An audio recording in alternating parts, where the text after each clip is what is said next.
Leapmotor je kitajska znamka ali je zdaj to, kaj je zdaj, francoska, nemška, iz kje zdaj to prihaja? Razumem, da je kitajsko, ampak... Ja, Leapmotor je ena najhitreje rastočih kitajskih znamk, vendar vse ostalo, kar se zaledja tiče, pa regulira Evropa oziroma Stellantis. Ampak kdo je zdaj razvoj naredil? Kdo je tehniko zasnoval? Kitajci ali Stellantis? Kitajci skupaj tudi strokovnjaki iz Stellantisa. Na kitajskem? Na kitajskem. Kaj pa Leapmotor nasplošno pomeni za Stellantis? To je ena enakovredna znamka vsem ostalim znamkam, ki jih pač Stellantis ima. Konkretno za Leapmotor je trenutno že v Evropi 600 prodajno-servisnih mest. Računamo do konca leta 700. Seveda tudi mi smo zdaj po novem v to zgodbo vključeni. Z naše strani štartamo od 3 do 5 prodajnih mest. Nekje optimalna rešitev bo pa 8 do 10 prodajnih mest v Sloveniji. Kaj pa proizvodnja? Proizvodnja je še trenutno na kitajskem za oba dva modela. Prihaja še tretji model nekje do konca letošnjega leta in seveda napovedi, da se bo del proizvodnje preselil v Evropo. Berem, da je zdaj proizvodnja zaključena na Poljskem in da se zelo na glas govori o Španiji. In en od razlogov naj bi bil, da Španija je glasovala proti carinam za kitajske avtomobile.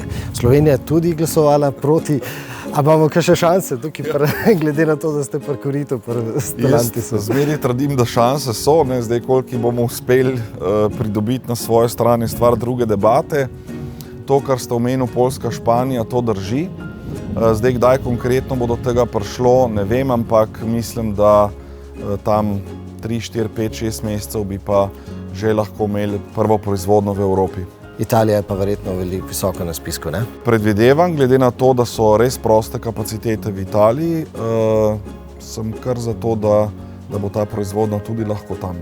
To govorimo samo o električnih avtomobilih? Na tem modelu C10 imamo dve verziji. 100% električni avto, baterija 70 kW, doseg tam 500-600 km.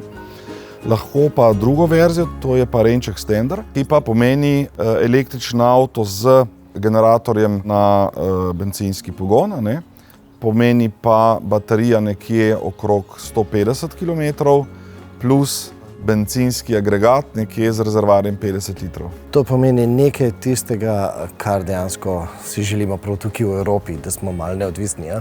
Tako pa ta doseg je zanimiv, ker na ta način prijemo do dosega 1000 km, kar je za evropskega kupca res pomemben podatek.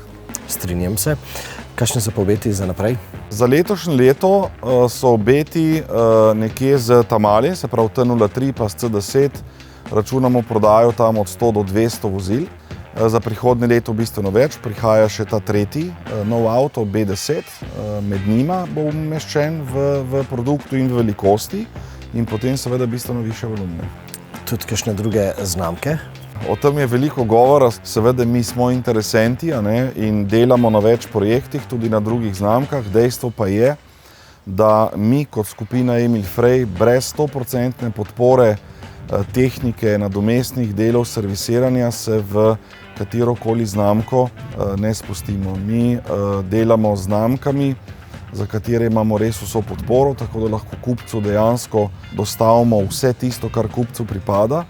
Kaj to pomeni v praksi? Se pravi, da lahko sestavni del iz vašega skladišča pride takoj naslednji dan že v Slovenijo? Tako, za Leapmotor imamo že to vzpostavljeno. Naše centralno skladišče za ta del Evrope je v Bratislavi. Rezervni deli so na zalogi, tako da kupci bojo res imeli 100% podporo z naše strani.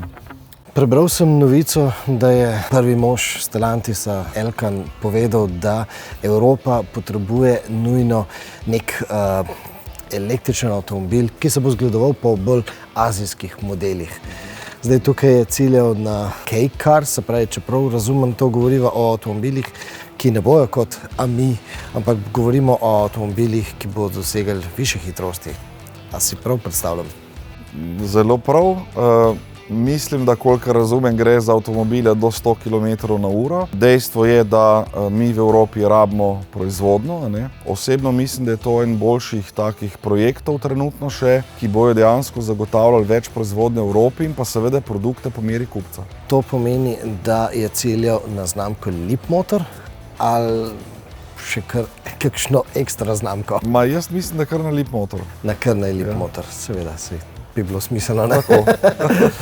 Glede na to, da se je zdaj začelo o tem govoriti, koliko daleč v prihodnost zdaj gledamo v to smer? Ja, težko je napovedovati kaj takega, ampak mislim, da je na 3 leta so že kar realno. Realno, ja. Če sem o tem avtomobilu poslušal tudi na Toyoti, a to pomeni, da Stellantis in Toyota se tukaj kaj... To težko komentiram, ne vem. Osebno mislim, da ne. Da ne. Da ne. Najlepša hvala za tole. Hvala vam.